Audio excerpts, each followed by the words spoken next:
The interrogation room felt cold despite the warm lights overhead. Ambassador Kethver of the Zalani Empire sat across from the Human Council representative, his forearms restrained by energy shackles that hummed softly with power. His blue-scaled skin bore fresh scars from the recent battle, and one of his 3 eyes remained, swollen shut from the impact that had knocked his escape pod off course. The human woman across from him appeared, unremarkable by galactic standards. She was small, barely reaching Kethver's shoulder even when he sat hunched forward. Her skin was pale pink, and she had only 2 eyes and 2 arms like most of the primitive species scattered throughout the Outer Rim territories. What unsettled him was her calm demeanor, the way she studied him without the fear or reverence he had grown accustomed to seeing from conquered species. "State your name and rank for the record," she said, her voice steady and professional. A small device on the table between them blinked red. Recording everything, Kethver lifted his chin proudly despite his circumstances. "I am Ambassador Kethver, third voice of the Zalani High Command, conqueror of 47 worlds, bearer of the Golden Spiral." He paused, expecting some reaction to his impressive titles. The human woman simply made notes on a datapad. "And you were aboard the flagship Eternal Dominion when it was destroyed 3 days ago?" The question hit him like a physical blow. Destroyed, the greatest warship in the Zalani fleet, over 15 kilometers long and home to 2 million souls, reduced to scrap metal floating in the void. He had seen it happen from his escape pod, watched as human fighters swarmed around the massive vessel like angry insects, finding weak points that shouldn't have existed. "Your species," Kethver said slowly. "You are not what our intelligence reports claimed." The human raised one eyebrow. "What did your report say about us?" Kethver's memories drifted back to the briefings before the invasion. The humans had been described as a young race, barely 300 years into space travel. They had no great empire, no conquered territories beyond their single star system. Their technology was primitive, their ships small and poorly armed. Most importantly, they were divided among themselves, fighting petty wars over resources and ideological differences. "We were told you were weak," he admitted. "Fractured. Your planet showed signs of recent global conflicts, pollution, overpopulation. The High Command believed you would surrender quickly once you understood the futility of resistance." The human woman leaned back in her chair. "But that's not what happened, is it?" "No, it certainly was not what happened." The Zalani fleet had emerged from hyperspace at the edge of the Sol system, expecting to find a beaten, desperate species ready to accept subjugation in exchange for survival. Instead, they had found something unprecedented in the galaxy's long history of conquest. The first sign that something was wrong came when their long-range sensors detected the human fleet. It was massive, far larger than anything their intelligence suggested the humans could field. Hundreds of ships of various designs, from sleek fighters to massive dreadnoughts that rivaled Zalani capital ships in size. But size wasn't what made Admiral Thakmor pause and call for additional reconnaissance. It was the formation they flew in. Perfect coordination between vessels of clearly different origins and design philosophies. Ships that looked like they had been built by entirely separate civilizations moved as one unified force. Later, Kethver would learn the truth that still made his blood run cold. "You weren't divided at all," he said, meeting the human's gaze. "It was all deception." The woman nodded slowly. "We've had a lot of practice at warfare, Ambassador Kethver. More than you might think." The interrogation continued, but Kethver's mind kept returning to those first moments of battle. The Zalani had opened communications, demanding immediate surrender according to standard galactic law. A human voice had responded, calm and professional, requesting coordinates for a formal negotiation. Admiral Thakmor had been pleased. The humans understood the natural order, the inevitability of their situation. He had transmitted the coordinates to a small moon where they could discuss terms of surrender. What arrived at those coordinates was not a diplomatic shuttle. It was the largest nuclear device Kethver had ever seen. The explosion had vaporized the moon entirely, sending radioactive debris throughout the system and serving as a very clear message about human intentions. Before the Zalani fleet could recover from their shock, The human ships were among them, moving with impossible speed and coordination. "Your tactics," Kethver said, "they made no sense. You sacrificed ships unnecessarily, exposed your flanks, ignored obvious strategic advantages." The human woman smiled for the first time since entering the room, and the expression made Kethver's scales itch with unease. Did we, or did it just look that way? He thought about the battle again, analyzing it with fresh perspective. The human fighters that had seemed to ignore their own safety, diving into Zalani formations in apparent suicide runs. Except they weren't suicide runs at all. Each reckless attack had achieved a specific goal. Whether destroying crucial systems, creating openings for larger ships, or forcing the Zalani fleet into predetermined positions, the apparent chaos had been carefully orchestrated. Every move calculated for maximum psychological impact as well as tactical advantage. The Zalani, accustomed to fighting species that followed logical, predictable patterns of warfare, had been completely unprepared for an enemy that weaponized unpredictability itself. "You made us afraid," Kethver realized. "Not just of losing, but of fighting you at all." The recording device continued to blink red, documenting every word of what would become the most important intelligence report in galactic history. Outside the small room, Kethver could hear the sounds of a space station functioning normally. Humans going about their daily business, seemingly unconcerned that they had just declared war on an empire spanning half the galaxy. That casual confidence terrified him more than any weapon they possessed. The Zalani Empire had built its power on the understanding that every species had limits, breaking points where survival instinct overcame pride or principle. But these humans seemed to operate by different rules entirely. Rules that made them far more dangerous than their primitive technology suggested. The interrogation was just beginning, and Kethver found himself wondering if he would survive long enough to warn the High Command about what they had truly awakened in this small corner of the galaxy. The human woman introduced herself as Dr. Sarah Chun, a military historian and xenopsychologist. She explained that understanding alien thinking patterns was crucial for long-term strategic planning. Kethver found this approach oddly civilized compared to Zalani interrogation methods, which typically involved pain inducers and memory extraction devices. "Tell me about your empire's expansion history," Dr. Chun requested, settling back with her datapad. "How does the Zalani Empire typically conquer new worlds?" Kethver felt a surge of pride despite his circumstances. The Zalani way of conquest was elegant, refined, perfected over thousands of years of successful campaigns. "We are not barbarians who destroy everything in our path," he began. "The Zalani method is precise, efficient." He described the standard protocol that had brought 47 worlds under Imperial control. First came the intelligence phase, where scout ships would observe a target species for several rotations, cataloging their technology, military capabilities, and social structures. The data would be analyzed by the Strategic Council to identify weaknesses and determine the minimum force required for conquest. "We always offer terms first," Kethver explained. "Surrender brings immediate integration into the Empire. Resources, technology, and cultural advancement in exchange for obedience. Most species choose this path once they understand the alternative." Dr. Chun made notes without comment, encouraging him to continue. The Zalani had developed psychological warfare to an art form.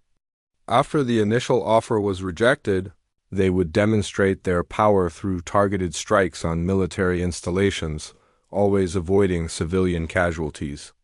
This showed both their capability and their restraint, making surrender seem like mercy rather than defeat.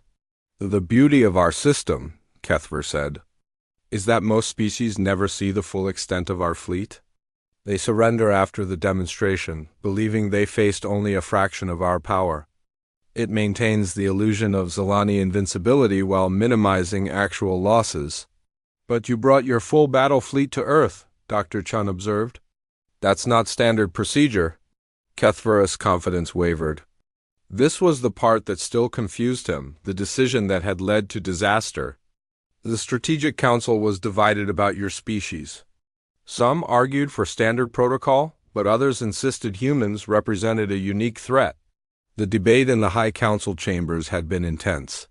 Reports from the Outer Rim told of human ships appearing in distant systems, always in small numbers, always avoiding direct contact. They would observe Zilani operations from extreme range, then disappear before interception was possible. These encounters suggested humans had developed faster-than-light travel independently, something that should have taken them centuries based on their apparent technology level. More disturbing were reports from recently conquered worlds. Some showed signs of outside interference, subtle but unmistakable. Supply lines disrupted by what appeared to be equipment failures. Communications networks experiencing mysterious glitches during crucial operations. Nothing that could be definitively blamed on outside sabotage. But the pattern was troubling. High Admiral Vexton convinced the Council that humans were already conducting covert operations against the Empire, Kethver admitted. He argued that they were too dangerous to leave unconquered regardless of the cost. Dr. Chain leaned forward slightly. And what did you personally observe during the battle that changed your mind about humans? The memories came flooding back with painful clarity. The human fleet had emerged from behind their moon just as the Zilani finished their traditional demonstration of power. 3 human military bases had been reduced to smoking craters, a clear message that resistance was futile. The surviving human leadership should have been requesting negotiation terms. Instead, they had launched the largest coordinated military action Kethver had ever witnessed.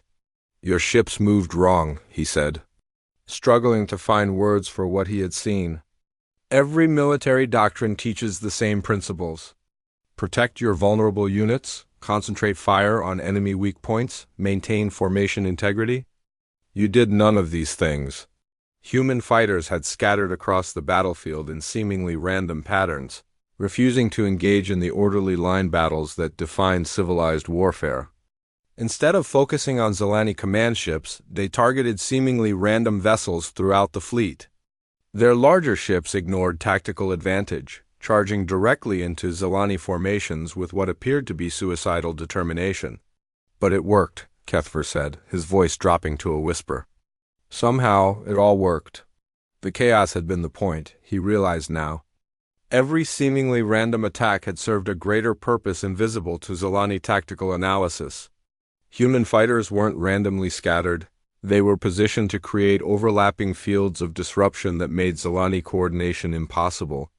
The charges by human capital ships weren't suicidal. They were precisely calculated to force Zilani vessels into positions where they couldn't support each other. "Your species thinks differently than any we have encountered," Kethver continued. "Most intelligent life develops along predictable patterns. Logic, efficiency, preservation of resources. But humans seem to consider factors that others ignore entirely." Dr. Chun smiled again, that unsettling expression that suggested she knew far more than she was revealing. "What factors?" Kethver thought about the battle's turning point, when the Zilani fleet had begun to gain tactical advantage despite initial confusion. Human ships were being destroyed at an unsustainable rate, their formations breaking apart under concentrated fire. Victory had seemed certain. That's when the second wave had arrived, not from space but from the planet itself. Thousands of human vessels had emerged from Earth's atmosphere, ranging from military fighters to converted civilian craft.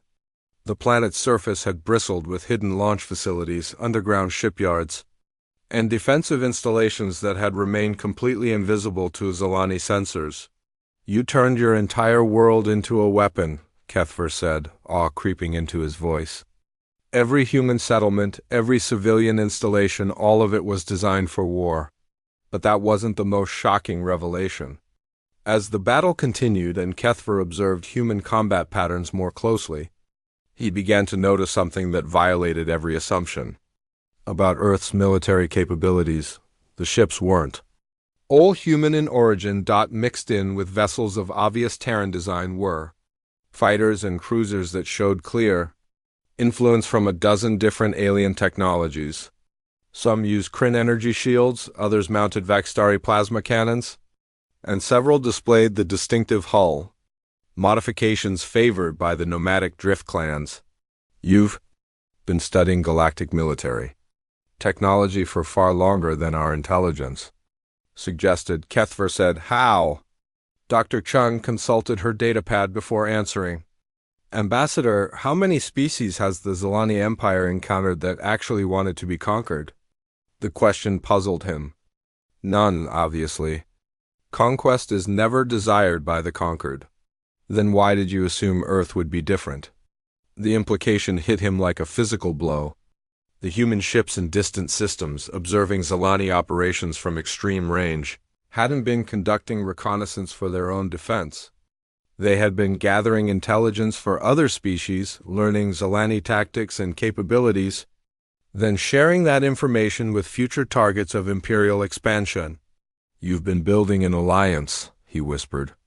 All this time, while we thought you were isolated and primitive, you were secretly coordinating resistance movements across the galaxy. Dr. Chun set down her datapad and looked directly at him. Ambassador Kethver, the Zilani Empire has been very successful using fear and superior firepower to maintain control. But your entire system depends on one crucial assumption. What assumption? That the species you conquer will stay conquered. Outside the interrogation room, alarms began to sound throughout the station. Emergency lights bathed the corridors in red as automated voices announced incoming ships. Kethver felt his heart sink as he recognized the tactical warning patterns. The sounds were identical to those he had heard aboard the Eternal Dominion just before its destruction. The Human Alliance wasn't just defending Earth. They were launching a coordinated counterattack against Zilani forces throughout the galaxy. Using intelligence gathered over years of careful observation and preparation, Dr. Chun gathered her materials calmly, showing no concern about the emergency developing around them. I think our conversation will continue shortly, Ambassador. You're about to see exactly how humans fight a war. The emergency klaxons continued wailing as Dr. Chun led Kethver through the station's corridors. Despite being a prisoner, he noticed that his restraints had been modified to allow basic movement rather than complete immobilization. This small mercy puzzled him, as Zilani protocol demanded that enemy prisoners be kept completely helpless. Through the transparent aluminum viewports, Kethver could see the human defensive fleet maneuvering into position. What he observed made his remaining good eye widen in disbelief. The ships moved with precision that exceeded even Zilani fleet coordination, but more importantly, he could now clearly identify vessels from at least 20 different species integrated seamlessly into the formation. How is this possible? He asked as they paused at an observation deck. The Kryn have been at war with the Vaxtari for 3 centuries. The Drift clans trust no one.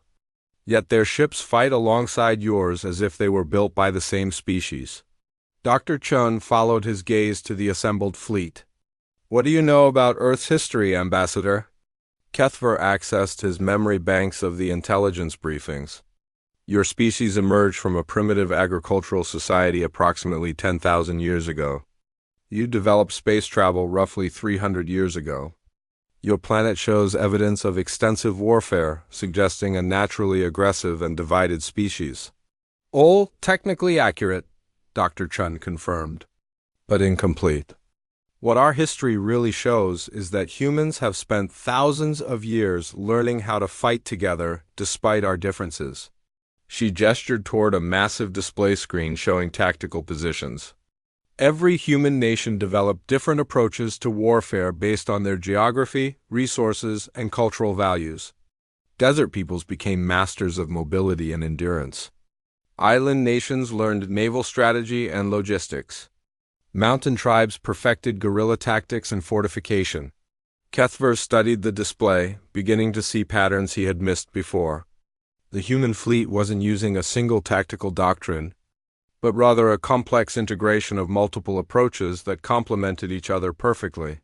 When we encountered other species, Dr. Chun continued, we didn't try to force them to fight like humans. Instead, we studied their natural strengths and found ways to incorporate those advantages into a larger strategy. The view screen shifted to show long-range sensor data from across the galaxy. Red dots indicated Zilani positions, while green markers showed allied forces. What Kethver saw made his blood run cold. The allies weren't just randomly distributed. They were positioned to cut Zilani supply lines and communication networks with surgical precision. The Kryn energy manipulation technology pairs perfectly with Vextari plasma systems, Dr. Chun explained. Drift clan mobility doctrine allows them to serve as rapid response forces for static defensive positions, held by more traditional species. Human coordination protocols let us integrate all these different approaches into something greater than the sum of its parts. An aide approached Dr. Chun with an urgent message pad. She read it quickly, then looked at Kethver with an expression that mixed sympathy with determination. Ambassador, we're receiving surrender requests from 17 Zilani patrol fleets. They're requesting safe passage to neutral territory in exchange for non-interference with liberation operations on conquered worlds. Kethver felt his legs give out, forcing him to lean against the viewport for support. 17 fleets surrendering without a fight meant the human intelligence network had infiltrated far deeper into Zilani operations than anyone had imagined. More than that, it suggested that Zilani fleet commanders were losing faith in their empire's invincibility. This is impossible, he whispered. The Zilani Empire has stood for over 5,000 years. We have conquered hundreds of worlds, integrated dozens of species into our society. How could a single primitive planet threaten everything we have built? Dr. Chun activated a wall-mounted display that showed a detailed timeline of human expansion into space. What Kethver saw contradicted everything in Zilani intelligence reports. We weren't primitive when you first observed us, she said. We were preparing. The timeline revealed the truth that would reshape galactic politics forever. Humans had achieved faster-than-light travel not through gradual technological advancement, but through a deliberate crash program initiated after first contact with an alien probe. That probe had been Zilani in origin, an automated scout that had briefly visited Sol System over a century ago. We intercepted and decoded its transmission, Dr. Chun explained. We learned about the Zilani Empire, your expansion patterns, your conquest methods. Most importantly, we learned that you would eventually come for us. Instead of panicking or attempting to hide, humans had done something unprecedented in galactic history. They had begun preparing for a war that wouldn't begin for generations, building an entire civilization around the premise that survival required thinking beyond the confines of a single species or world. Every human space mission after that probe was designed with dual purposes. Dr. Chen continued. Scientific exploration and military intelligence gathering. We didn't just study alien planets, we studied alien species, their technologies, their cultures, their grievances against empires like yours. The observation deck shuddered as the station's defensive systems engaged incoming Zilani reinforcements. Through the viewport, Kethver watched human and alien ships work together with coordination that seemed almost telepathic. Kryn energy barriers protected Vextari assault ships as they closed distance. Drift clan fighters used their superior maneuverability to guide enemy fire into dead zones where it could be safely absorbed. Human vessels served as command and control nodes, processing information from dozens of different sensor types and distributing targeting data in real time. Your empire's greatest strength became its greatest weakness, Dr. Chun said, watching the battle unfold. You were so successful at conquest that you never learned how to fight a truly coordinated resistance. Kethver understood now why the initial human response had seemed so chaotic to Zilani observers. They hadn't been fighting like a single species defending their homeworld. They had been demonstrating the tactical capabilities of their entire alliance, showing every member species that humans could integrate their unique abilities into an effective fighting force. The nuclear device that destroyed our moon, Kethver said. That wasn't just a rejection of surrender terms. It was a signal to your allies across the galaxy. Simultaneous activation of resistance cells on 43 worlds, Dr. Chun confirmed. Each one perfectly positioned to disrupt Zilani logistics and communication networks. Your empire is fighting a war on dozens of fronts simultaneously, against enemies who have been studying your weaknesses for over a century. The battle outside was winding down as remaining Zalani forces either surrendered or retreated to hyperspace. But Kethver knew this local victory was just a small part of a much larger campaign that would reshape the balance of power throughout the galaxy. What happens now? He asked. Dr. Chun turned away from the viewport, her expression serious but not unkind. Now you help us understand how to minimize casualties on both sides. Because Ambassador Kethver, this war was never about conquest. It was about liberation. She handed him a datapad showing current status reports from across Zalani space. 18 worlds had already declared independence, supported by human-led alliance forces.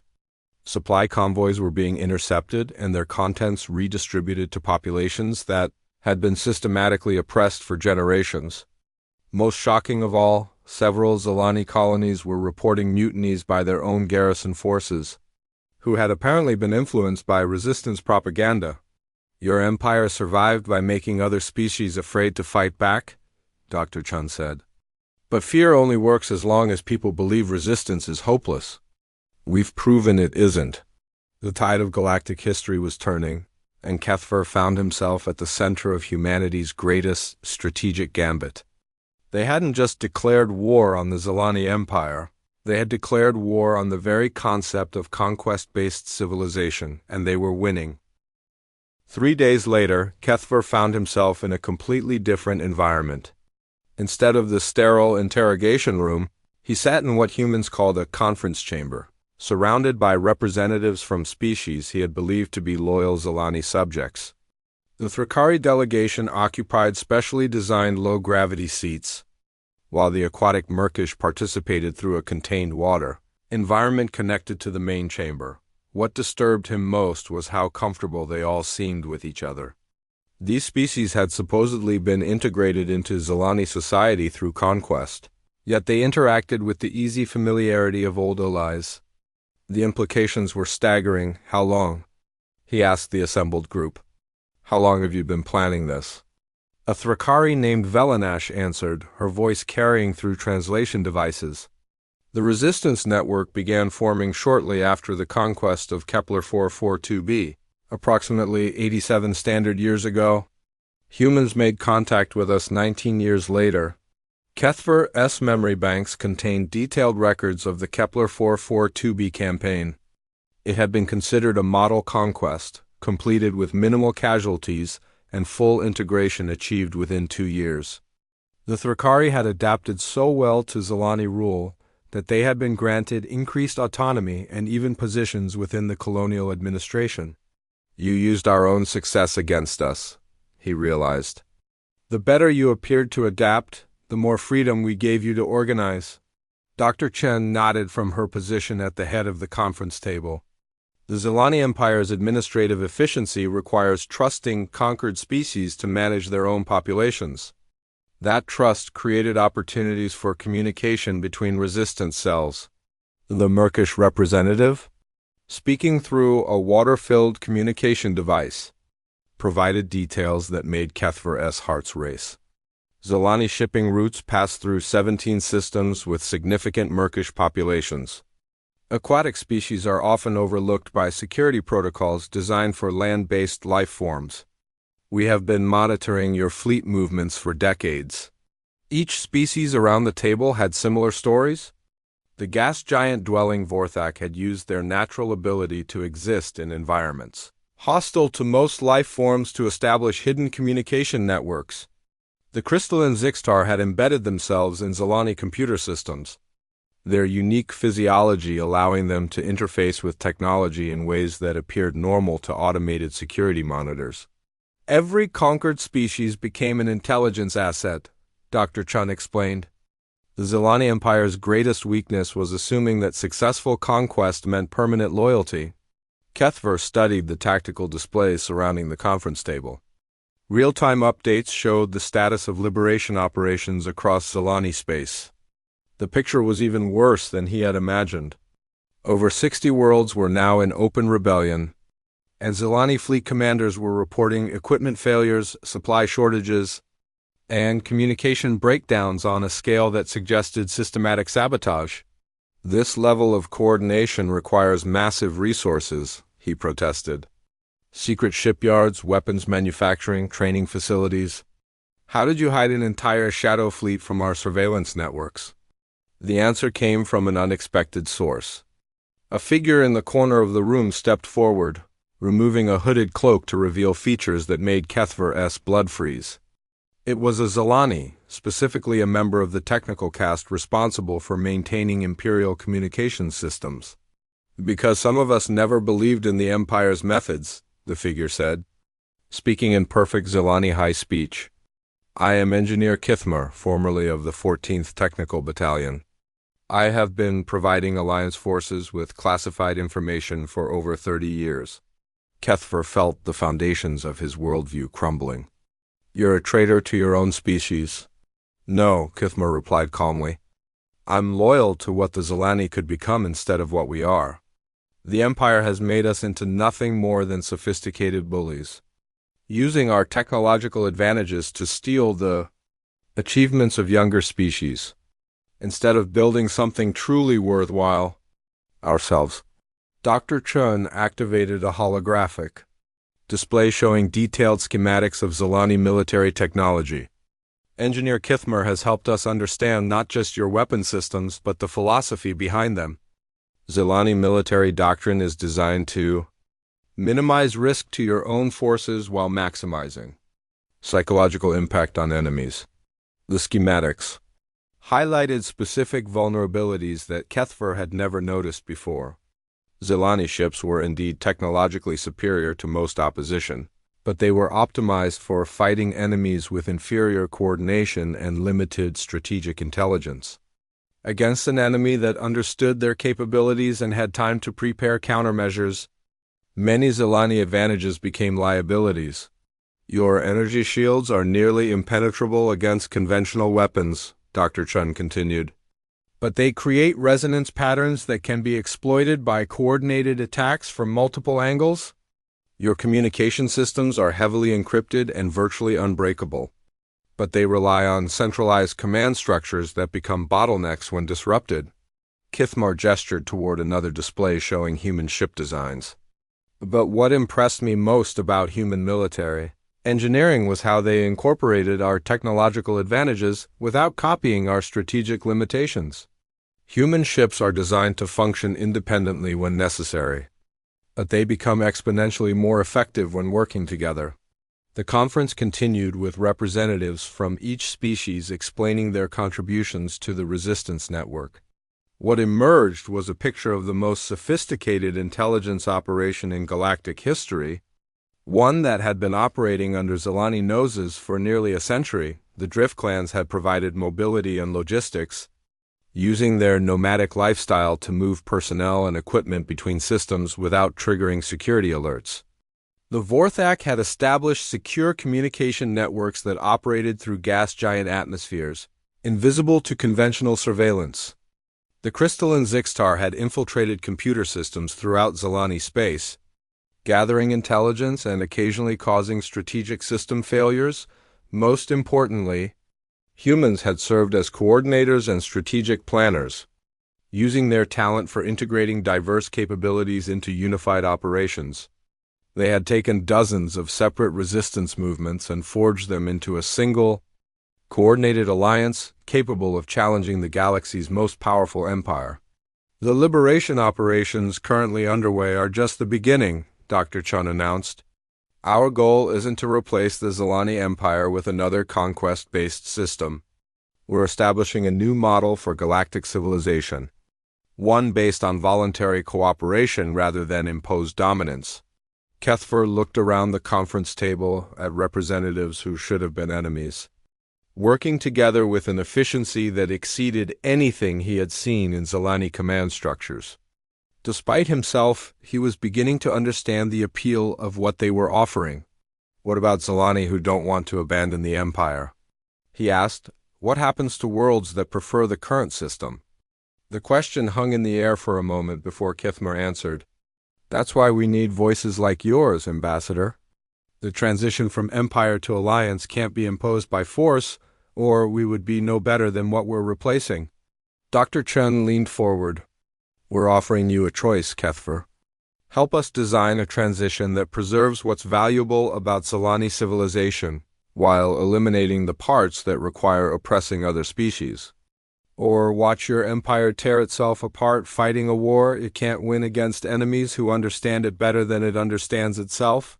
Outside the conference room, reports continued arriving of Zilani fleet commanders requesting negotiations, entire systems declaring independence, and resistance cells revealing themselves on worlds that had been considered completely pacified for decades. The age of galactic empires was ending, and Kethver found himself helping to design whatever would replace it. Despite everything he had believed about Zilani superiority, he was beginning to think that might not be such a terrible thing after all. 2 weeks into his captivity, Kethver had stopped thinking of himself as a prisoner. The humans had given him quarters instead of a cell, access to communication systems, and most surprisingly, security clearance to observe ongoing military operations. What he saw during those observations challenged every assumption he had held about warfare, civilization, and the nature of power itself. The human command center operated unlike any military facility in his experience. Instead of rigid hierarchical chains of command, decision-making flowed through collaborative networks that seemed chaotic but produced remarkably effective results. Officers from different species worked side by side, their various physiological requirements accommodated without anyone seeming to consider it unusual. "Your command structure makes no sense," Kethver told Commander Martinez, the human officer who had been assigned as his liaison. "How can you maintain discipline when anyone can challenge orders?" Commander Martinez gestured toward a tactical display showing the liberation of the Kepler 186 system. "Watch how this operation developed. The initial plan was designed by our Strategic Planning Committee, but field commanders modified it 17 times based on real-time conditions." Kethver studied the display, tracking the evolution of the battle plan. Each modification had been proposed by different officers based on their species' particular expertise. Drift clan scouts had identified unexpected defensive positions, leading to route changes proposed by Vorthic navigators who understood gas giant gravitation effects. Murkish deep space specialists had detected hidden Zilani sensor networks, prompting communication protocol adjustments suggested by Zixtar technicians. In Zilani military doctrine, unauthorized plan modifications would result in court-martial, Kethver observed. "And that's why Zilani forces are losing," Martinez replied. "Your commanders are trained to follow predetermined strategies based on theoretical scenarios. Our people are trained to solve problems creatively using whatever resources are available." The truth of this statement was evident in the battle recordings Kethver had been studying. In engagement after engagement, Zilani forces had initially gained advantages through superior firepower and coordination. But as battles progressed, human-led alliance forces had adapted their tactics in real time, exploiting weaknesses that became apparent only during actual combat. More disturbing was what happened after Zilani defeats. Traditional military doctrine suggested that defeated forces should retreat to defensive positions and request reinforcements. Instead, increasing numbers of Zilani vessels were requesting permission to defect to alliance forces. "Why are our people joining you?" Kethver asked during one of his regular briefings with Dr. Chun. "The Zilani military is trained from birth to value, loyalty above individual, survival." Dr. Chung showed him intercepted communications from defecting Zilani officers. The messages revealed a pattern that explained the Empire's collapsing. Morale better than any military analysis. "Read Commander Thexanal S. Surrender message," she suggested. Kethver activated the recording. His fellow officer's voice carried exhaustion and something that sounded almost like relief. "Alliance Command, this is Commander Thexanal of the 42nd Fleet. We are requesting sanctuary for our remaining vessels and crews. We cannot continue fighting an enemy that treats our wounded and feeds our prisoners while we have been ordered to execute alliance. Captives on site." The message continued, with details that made Kethver's scales ripple with unease.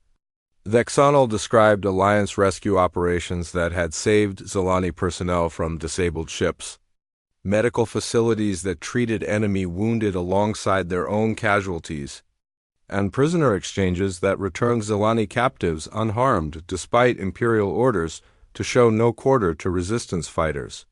You're fighting a war without hatred, Kethver realized. Even against an empire that has oppressed dozens of species for thousands of years, you treat us as potential allies rather than permanent enemies. Dr. Chun nodded. Hatred is a tactical disadvantage. It clouds judgment, wastes resources, and makes post-conflict reconstruction nearly impossible. We learned that from our own history. She activated a historical display showing human conflicts throughout their civilization's development. The pattern was clear to anyone willing to study it carefully. The most successful human societies had been those that found ways to integrate former enemies rather than simply defeating them. Every major human culture went through a period of thinking that military victory alone could solve political problems, Dr. Chun explained. We learned that defeating an enemy is easy compared to building something better than what you destroyed. This philosophy was evident in every aspect of Alliance operations. Liberated worlds weren't simply abandoned to govern themselves. They were offered membership in an expanding network of mutual defense and economic cooperation. Former Zilani colonies could maintain their existing social structures, while gaining protection from reconquest and access to technologies that had previously been restricted to Imperial core worlds. Kethver spent hours studying the Alliance Charter, a document that seemed to violate every principle of effective governance he had learned. Member species maintained complete autonomy over internal affairs while contributing to collective defense and sharing resources voluntarily. There was no central authority with power to impose decisions on unwilling populations. This system cannot be stable, he argued during one discussion. Without centralized control, member species will inevitably conflict with each other over resources and territory. The alliance will fragment within a generation. Commander Martinez introduced him to Ambassador Shaltith of the Andorian Confederacy, a species that had joined the alliance over 40 years earlier following liberation from a different expansionist empire. The Andorians had initially been skeptical of human intentions, expecting their new allies to gradually impose their own form of control. Instead, Shaltith explained, humans spent more effort learning our cultural values than trying to change them. When conflicts arose with other alliance members, human mediators focused on finding solutions that preserved everyone's core interests rather than imposing compromises that satisfied no one. The Alliance's conflict resolution methods fascinated and disturbed Kethver in equal measure. Instead of the winner-take-all approach favored by imperial systems, human diplomats had developed techniques that often resulted in outcomes better for all parties than anyone had originally thought possible. Your species has a talent for finding hidden possibilities, Kethver observed. Options that other species simply don't see. Dr. Chen smiled. We've had a lot of practice. Human civilization developed on a world with limited resources and dozens of competing cultures. We learned early that cooperation often produces better results than conquest. As the weeks passed, Kethver found himself gradually shifting from observer to participant in alliance planning sessions. His knowledge of Zilani psychology and military doctrine proved valuable for designing surrender terms that appealed to Imperial commanders looking for honorable ways to end hopeless fights. More importantly, he began contributing ideas for post-war reconstruction that would allow Zilani civilization to survive the Empire's collapse. The challenge was finding ways to preserve what was valuable about Zilani society while eliminating the militaristic attitudes that had made conquest seem natural and necessary. Your people are not inherently evil, Dr. Chen told him during one late-night planning session. But your empire has channeled your talents toward domination rather than creation. We want to help you find better uses for those same abilities. looking around the command center at the various species working together toward common goals. Kethver began to understand why the Alliance was winning the war. They weren't just fighting against the Zilani Empire, they were fighting for something better. And increasingly, he found himself wanting to be part of building that better future rather than defending a system that had ultimately failed even its own people. The tide of war was turning. But more importantly, the tide of history was turning towards something genuinely new in galactic civilization. The turning point came when High Admiral Vexton himself requested a private communication with Alliance leadership. Kethver watched from the command center as the holographic image of the Empire's supreme military commander appeared in the communication chamber, his ceremonial armor showing battle damage that spoke to how desperately the remaining Imperial forces were fighting. "I wish to discuss terms," Vexton announced without preamble. His voice carried the exhaustion of someone who had finally accepted the inevitable. "The Empire as we knew it is finished. The question now is whether we can find a way to end this conflict that preserves something worth saving from Zilani civilization." Dr. Chin and the Alliance Leadership Council listened as Vexton outlined the Empire's current situation. Over half of all Imperial territories had either joined the Alliance or declared independence. Supply lines had been so thoroughly disrupted that many Zilani fleets were operating with critical shortages of everything from fuel to food. Most damaging of all, recruitment centers throughout core Zilani worlds were reporting that young citizens were refusing military service in unprecedented numbers. "Your propaganda broadcasts have convinced our own people that the Empire represents everything wrong with galactic civilization," Vexton said with bitter accuracy. "An entire generation of Zilani youth now believes that their ancestors were nothing more than sophisticated barbarians." Kethver had seen those broadcasts himself. Rather than demonizing Zilani as evil, Alliance media had focused on the alternatives to conquest-based civilization. Young Zilani watching those programs could see how former enemies lived as valued Alliance members, contributing their unique abilities to collective projects that benefited everyone involved. "What exactly are you proposing, Admiral?" asked Commander Martinez. Vexton's response revealed how thoroughly the Alliance had won not just the military conflict, but the broader struggle for galactic opinion. Complete dissolution of the Imperial system, withdrawal of all Zilani military forces to core worlds, and acceptance of Alliance oversight during a transition period. In exchange, we request guarantees that Zilani civilian populations will be protected, and that our species will be offered eventual Alliance membership. The terms were remarkably generous considering how completely the Alliance had won. Traditional military wisdom suggested that total victory should be followed by occupation and forced integration of defeated populations. Instead, the Alliance was offering the Zilani a chance to voluntarily transform their civilization from within. "There are conditions," Dr. Chun replied. "All conquered species must be offered immediate independence with full Alliance support for reconstruction efforts. Zilani colonial administrators who wish to remain on liberated worlds may do so, but only as private citizens subject to local laws. War crimes trials for Imperial officials who ordered atrocities against civilian populations." Kethver watched Vexton's reaction carefully. The Admiral was a traditional Zilani military officer, trained to think in terms of honor, duty, and loyalty to the Empire. These terms effectively meant admitting that everything the Empire had stood for was morally wrong. "And if we accept these conditions?" Vexton asked. "Then you help us design a new Zilani society that channels your people's natural talents toward creation rather than conquest," Martinez replied. "Your technological capabilities, organizational skills, and strategic thinking could contribute enormously to Alliance projects, but only if you're willing to work with other species as equals rather than subjects." The negotiation continued for hours, with representatives from various Alliance species contributing their perspectives.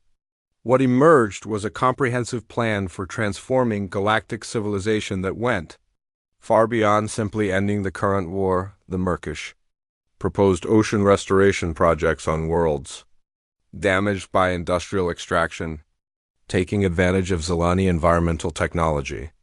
The Vorthik suggested deep space exploration missions that would benefit from Zilani, long-range sensors and navigation systems. Most importantly, former Imperial subjects offered Zilani civilians opportunities to participate in reconstruction efforts on worlds their empire had conquered. "You're offering us a chance to make amends," Vexton realized. "Not through punishment, but through contributing to solutions?" Dr. Chun nodded. "Guilt and shame are useful for recognizing mistakes, but they're terrible foundations for building better societies.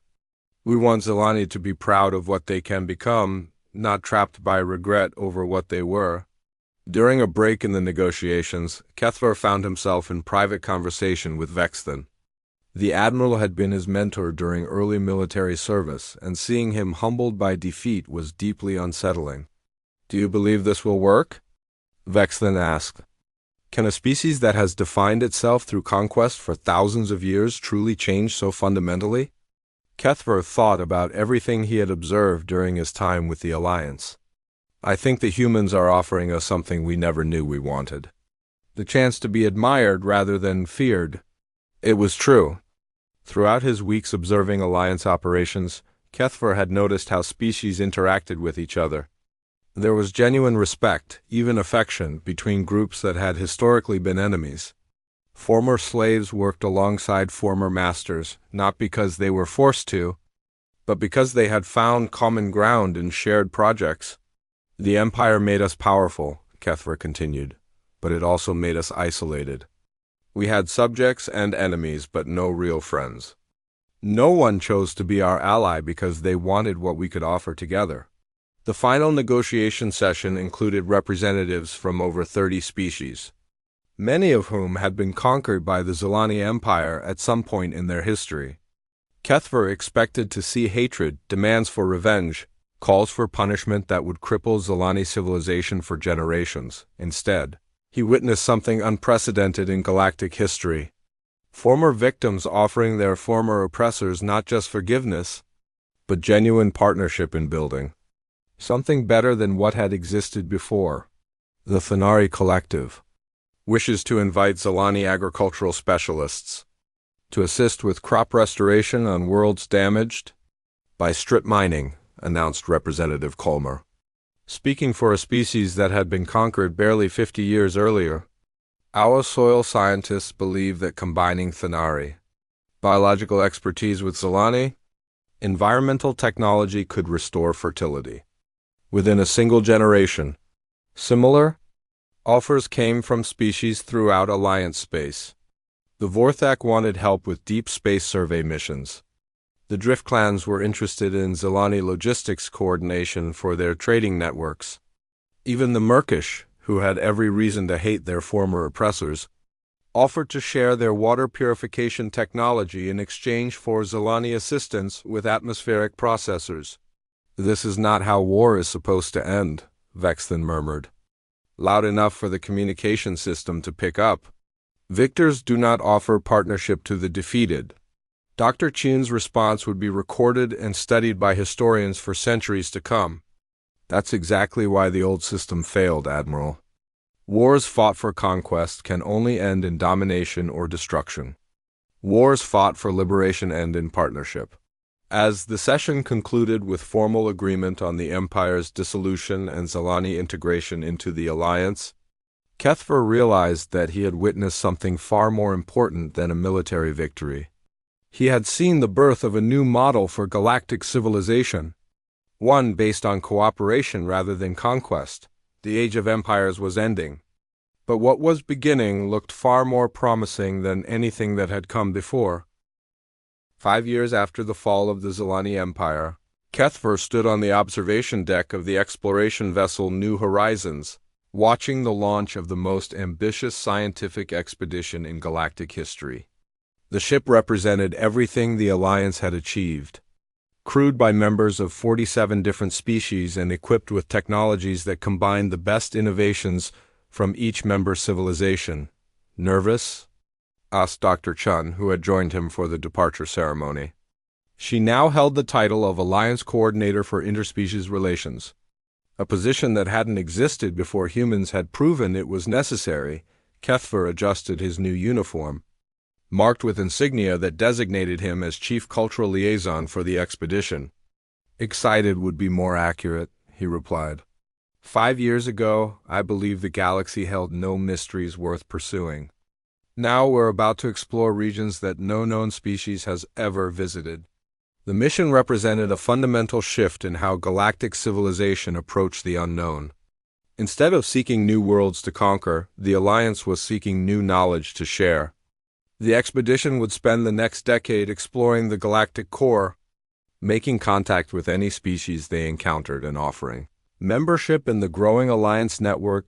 Through the viewport, Kethver could see representatives from hundreds of worlds gathered for the departure ceremony. Former enemies stood side by side, united by shared curiosity about what lay beyond the edges of known space. The sight still amazed him, even after years of witnessing similar cooperation. "Do you ever regret it?" Dr. Chun asked. "Giving up everything you were trained to value in exchange for something completely unknown?" Kethver considered the question seriously. He had indeed sacrificed everything that had defined his previous existence. His imperial titles were meaningless, his military career had ended in defeat, and he could never return to the certainty of believing in Zalani superiority. "The person I was before would have called me a traitor," he admitted. But that person was trapped in a system that made him smaller than he could have been. "The Empire taught me to fear anything I couldn't control and to destroy anything I couldn't understand." Below them, the ceremony continued with speeches from Alliance leaders representing the full spectrum of galactic civilization. Each speaker emphasized different aspects of the mission's importance, but all shared a common theme that would have been impossible to imagine during the Age of Empires. "We go not as conquerors but as students," declared Admiral Shaltith in her keynote address. "Our purpose is not to claim new territories but to discover new possibilities for cooperation and understanding." The philosophy embodied in those words had already transformed hundreds of worlds. Former Zalani colonies were thriving under Alliance membership, their populations enjoying freedoms and opportunities that had been impossible under Imperial rule. More importantly, they were contributing innovations and discoveries that benefited the entire Alliance network. "The humans taught us something crucial about intelligence," Kethver told Dr. Chun. "True intelligence isn't about being smarter than others. It's about becoming smarter together than any of us could be alone." The observation was based on 5 years of working with Alliance research teams. Projects that would have taken individual species decades to complete were being finished in months, through collaborative efforts that combined different approaches to problem solving. The mathematical capabilities of the crystalline Zixtar enhanced Merkish biological research, which in turn informed Vorthak atmospheric studies, creating synergistic effects that push the boundaries of scientific understanding.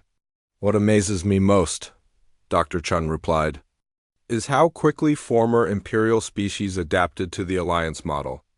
We expected it would take generations to overcome conditioning toward hierarchical thinking." She was referring to transformation programs that had been established throughout former Zalani territory. Instead of forced re-education, the Alliance had simply offered Zalani citizens opportunities to participate in voluntary projects. Alongside members of species they had previously regarded as inferior, the results had exceeded all expectations. Young Zalani in particular had embraced Alliance values with enthusiasm that surprised even human observers. They formed study groups with former Imperial subjects, collaborated on artistic projects that combined different cultural traditions, and volunteered for reconstruction efforts on worlds damaged by Imperial exploitation. "Conquest was never natural for us," Kethver explained. "It was just the only path to advancement our society offered. Once we could see alternatives, most Zalani chose cooperation over domination." The ceremony concluded with the traditional Alliance blessing, spoken simultaneously in dozens of languages by representatives of member species. As the New Horizons began its departure from the station, its diverse crew would carry that blessing into regions of space, where no Alliance vessel had ever traveled. Kethver thought about the intelligence reports he would file from the mission. Unlike the strategic assessments he had once prepared for imperial conquest, these reports would focus on opportunities for peaceful contact and mutually beneficial relationships. The galaxy had become a place of infinite possibility rather than limited resources to be fought over. "I have one more question," Dr. Chun said as they watched the exploration vessel disappear into hyperspace. "Do you think the Alliance model will work indefinitely? Can a civilization this large maintain cooperation without some form of central authority?" It was a question that political theorists throughout Alliance space continued to debate. The current system worked because member species had voluntarily chosen to participate and could withdraw at any time. But as the Alliance grew and incorporated more diverse civilizations, maintaining that voluntary cooperation would become increasingly challenging. "I think," Kethver said slowly, "that we'll find ways to adapt. The humans taught us that the best solutions often emerge from problems we haven't encountered yet. When the Alliance faces its next crisis, we'll discover capabilities we didn't know we possessed." As if to prove his point, the communication system announced an incoming message from the Andromeda Contact Project, another Alliance initiative that was attempting to establish communication with civilizations in neighboring galaxies.